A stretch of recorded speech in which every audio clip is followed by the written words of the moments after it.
on est en séminaire de communication, donc on est tous des étudiants en bac 1 communication à la Haute École Condorcet de Marcinelle.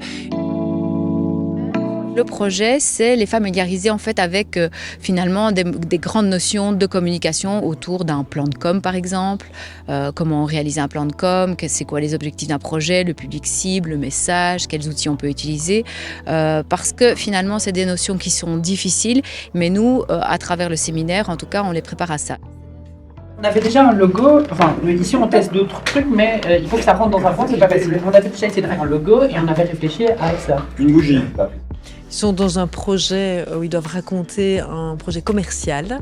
Et donc, comment on fait pour raconter à des gens avec le regard, avec l'intention, l'émotion, le contenu, et pour avoir envie d'être écouté. Le meilleur storytelling, c'est quand même Coca-Cola et le Père Noël.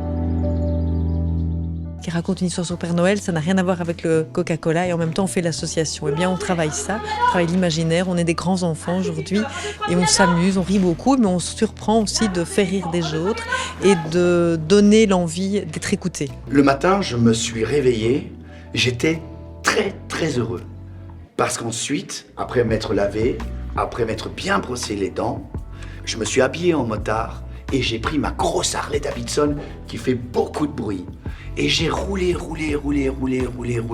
vers le sud. Il y avait beaucoup de soleil. C'est prendre la parole, communiquer, savoir communiquer, comprendre les mécanismes de la communication en se disant ça, je peux facilement, moi, dans ma tête, le comprendre. Je pense pouvoir le défendre.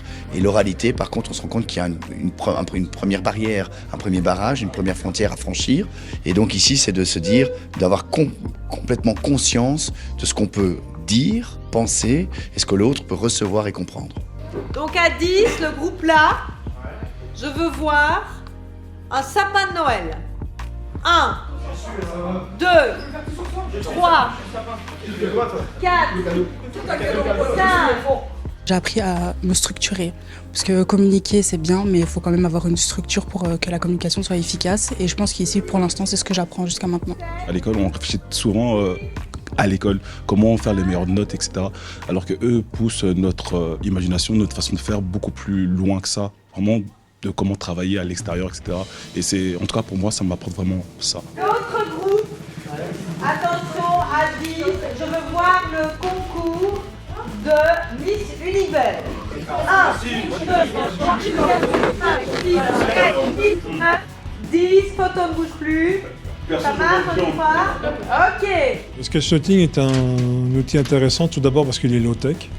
Donc avec très peu de moyens, on peut l'utiliser, où qu'on soit. Sur un capot de voiture avec de la craie, dessiner dans le sable avec un bâton. On peut évidemment aller un peu plus haut qu'avec le bâton dans le sable.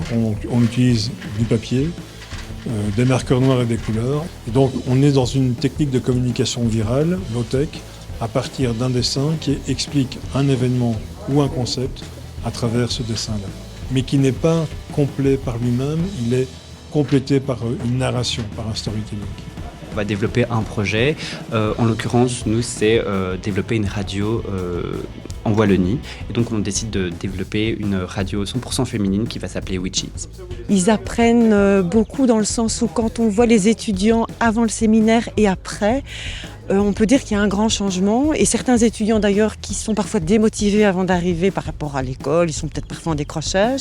Le fait de vivre en groupe et d'être comme ça dans une équipe, de vivre ensemble, etc., il y en a qui raccrochent, et donc ça c'est pour nous très positif. Ça crée vraiment une cohésion d'équipe, je trouve ce qui est important pour moi aussi, parce que je suis quelqu'un de très sociable, j'adore les gens, et du coup là ça me permet vraiment de rencontrer tout le monde et de me rendre compte un peu de qui est qui, et finalement de découvrir de nouvelles personnes, donc je pense que c'est vraiment ce que je retiendrai le plus ici. De base, je reste toujours avec mon groupe, je ne suis pas quelqu'un qui va souvent vers les autres, alors que là, les activités font en sorte qu'on doit être tous ensemble à chaque fois. Du coup, je découvre des personnes que je ne connaissais pas, certaines facettes d'eux.